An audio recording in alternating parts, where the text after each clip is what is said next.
am Sarah Golden, VP of Climate Tech here at Trellis Group, and I'm joined at the live stream stage with Sean Daley, who is Director of Consulting at Sphera. Sean, welcome to the live stream. Thanks, Sarah. Pleasure to be back at GreenBiz. Quickly, what is Sphera? What do you do? Yeah, so Sphera is a software data and consulting organization that provides customers with a lot of software and advisory services around sustainability and operational success.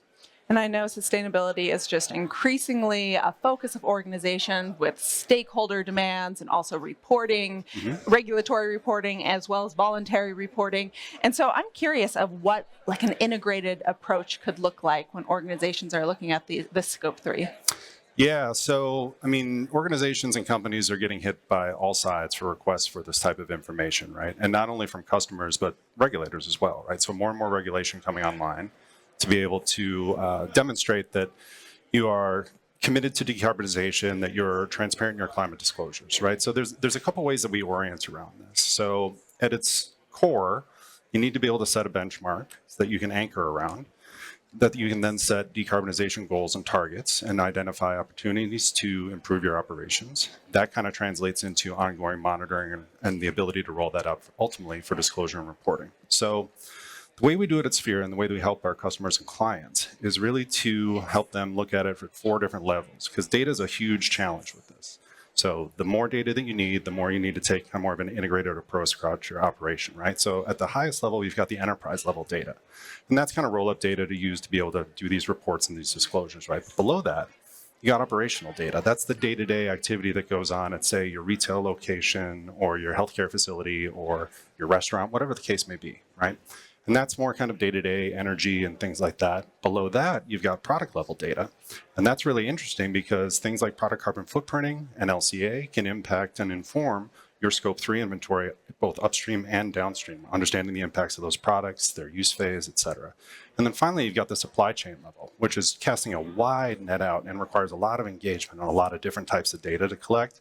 It's a challenge, right? So then what we do is we're able to bring some solutions to bear to help facilitate that and get people engaged. And that's both internally and externally. So in an internal perspective, and we talked about all these different layers, right? So it's no longer something that just one department can do. Just the small sustainability team cannot be successful without engagement across their own organization. That translates out into the value chain as well.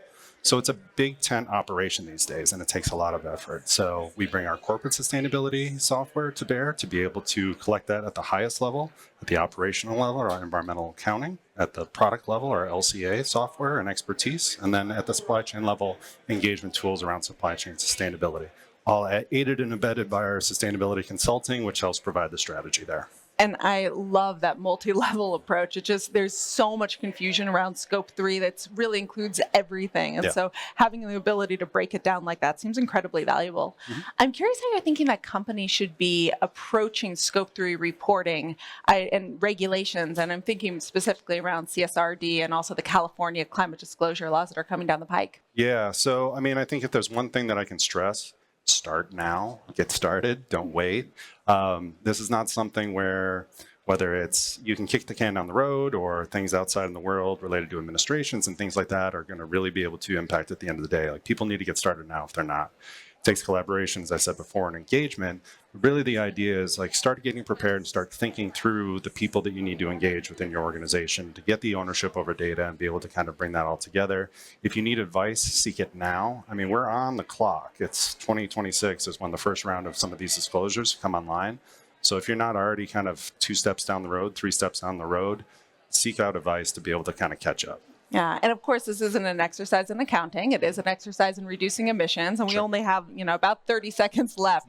But at a high level, where should companies be starting to actually be reducing emissions associated with Scope 3? Yeah, I think in a lot of ways, it's kind of supply chain and products, right? So it's the products that you're making and buying, right? So leveraging tools like LCA and LCA data to be able to kind of understand the impact and make design for environment decisions, engaging suppliers to ensure that you're capturing the various data points that you need to kind of comply with these regulations, and really kind of influencing and creating partnerships to be able to kind of pull on the same rope together, these mutually beneficial relationships where you're helping them decarbonize, they're helping you decarbonize. And because at the end of the day, we all need to remind ourselves that this is a mutual, kind of environment that we're in to be able to decarbonize and make a better impact.